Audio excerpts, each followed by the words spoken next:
ಎಲ್ಲರಿಗೂ ನಮಸ್ಕಾರ ಸ್ನೇಹಿತರೆ. ಈ ವಿಡಿಯೋದಲ್ಲಿ ನಾಯಿ ಮಾಂಸನ ಕುರಿ ಮಾಂಸನ ಅಂತ ಹೇಗೆ ಕಂಡುಹಿಡಿಯೋದು ಅಂತ ನಾನು ತಿಳಿಸ್ಕೊಡ್ತೀನಿ. ಅದಕ್ಕಿಂತ ಮುಂಚೆ ನೀವೇನಾದ್ರೂ ನಮ್ಮ ಚಾನಲ್ಗೆ ಸಬ್ಸ್ಕ್ರೈಬ್ ಆಗಿಲ್ಲ ಅಂದ್ರೆ ದಯವಿಟ್ಟು ಆಗಿ. ಸ್ನೇಹಿತರೆ, ನಿಮ್ಗೆಲ್ಲ ಗೊತ್ತೇ ಇದೆ, ಅಬ್ದುಲ್ ರಜಾಕ್ ಅವರು ರಾಜಸ್ಥಾನದಿಂದ ಬೆಂಗಳೂರಿಗೆ ಪ್ರತಿದಿನ ಮಾಂಸವನ್ನ ತರಿಸ್ತಾರೆ. ಆ ಮಾಂಸವೆಲ್ಲ ಬೆಂಗಳೂರು ಎಲ್ಲಾ ಕಡೆ ಡಿಸ್ಟ್ರಿಬ್ಯೂಟ್ ಆಗುತ್ತೆ. ಇದರಲ್ಲಿ ರೆಸ್ಟೋರೆಂಟ್ ಅವರೇ ಜಾಸ್ತಿ ತಗೊಳ್ಳೋದು. ಈಗ ಬಂದಿರೋ 90 ಪಾರ್ಸೆಲ್ ಅಲ್ಲಿ ನಾಯಿ ಮಾಂಸ ಇದೆ ಅಂತ ಹಿಂದೂ ಸಂಘಟನೆಯವರು ಆರೋಪ ಮಾಡಿದ್ದಾರೆ. ಆದ್ರೆ ಇಲ್ಲೊಂದು ಟ್ವಿಸ್ಟ್ ಏನಂದ್ರೆ, ಆರೋಪ ಮಾಡಿರೋರು ಹಿಂದೂ ಅಲ್ಲ, ಒಬ್ಬ ಮಾಂಸ ವ್ಯಾಪಾರ ಮಾಡೋ ಮುಸ್ಲಿಂ ವ್ಯಕ್ತಿ.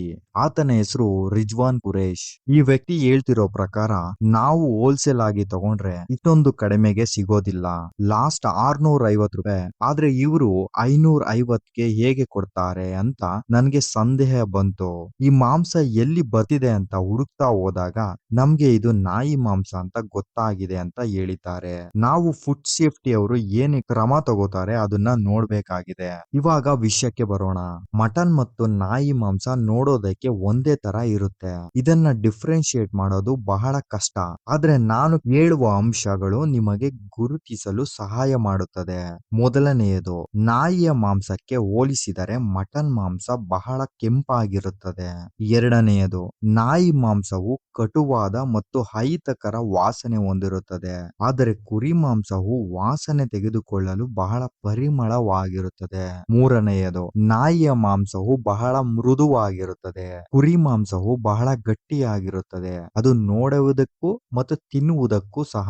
ನಾಲ್ಕನೆಯದು, ನಾಯಿ ಮಾಂಸವು ತಿನ್ನುವುದರಿಂದ ನೀವು ಕಾಯಿಲೆಗೆ ತುತ್ತಾಗಬಹುದು, ಆದರೆ ಮಟನ್ ಮಾಂಸ ತಿಂದರೆ ನಿಮಗೆ ಕೊಬ್ಬಿನಂಶ ಸೇರುತ್ತದೆ, ಅದು ಬಿಟ್ಟು ನಿಮ್ಮ ದೇಹಕ್ಕೆ ಯಾವುದೇ ತರ ಹಾನಿಕಾರ ಆಗುವುದಿಲ್ಲ.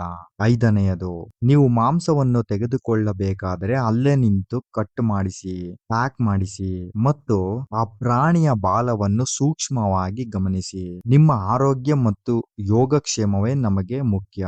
ವಿಡಿಯೋ ನೋಡಿದ್ಮೇಲೆ ನೀನ್ ತಿಂದಿದ್ಯಾ ಅಂತ ಕೇಳ್ಬೇಡಿ, ಅದ್ರ ಬದಲು ಸಬ್ಸ್ಕ್ರೈಬ್, ಶೇರ್ ಮಾಡಿ. ಧನ್ಯವಾದಗಳು.